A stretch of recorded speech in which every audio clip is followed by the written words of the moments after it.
Nehemiah chapter 2. And it came to pass in the month Nisan, in the 20th year of Artaxerxes the king, that wine was before him. And I took up the wine and gave it unto the king. Now I had not been before time sat in his presence. Wherefore the king said unto me, Why is thy countenance sad, seeing thou art not sick? This is nothing else but sorrow of heart. Then I was very sore afraid, and said unto the king, Let the king live forever. Why should not my countenance be sad, when the city, the place of my father's sepulchres, lieth waste, and the gates thereof are consumed with fire? Then the king said unto me, For what dost thou make request? So I prayed to the God of heaven.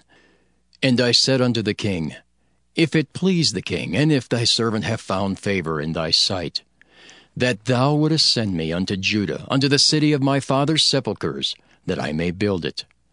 And the king said unto me, the queen also sitting by him, For how long shall thy journey be, and when wilt thou return? So it pleased the king to send me, and I set him a time. Moreover I said unto the king, If it please the king, let letters be given me to the governors beyond the river, that they may convey me over till I come into Judah.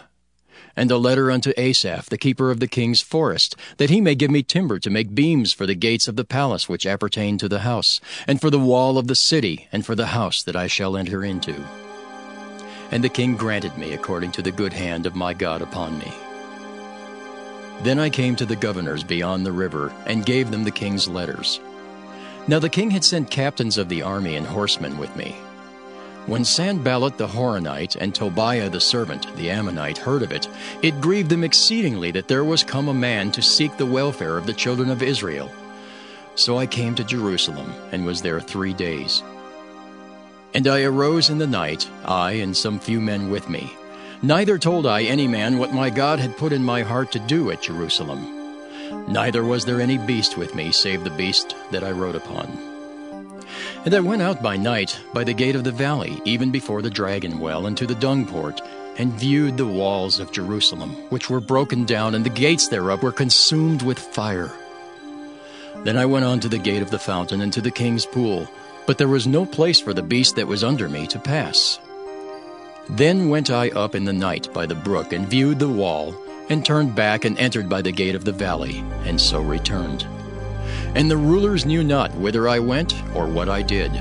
Neither had I as yet told it to the Jews, nor to the priests, nor to the nobles, nor to the rulers, nor to the rest that did the work. Then said I unto them, Ye see the distress that we are in, how Jerusalem lieth waste, and the gates thereof are burned with fire. Come, and let us build up the wall of Jerusalem, that we be no more a reproach.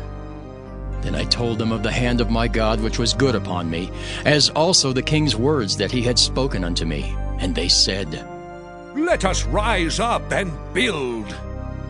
So they strengthened their hands for this good work.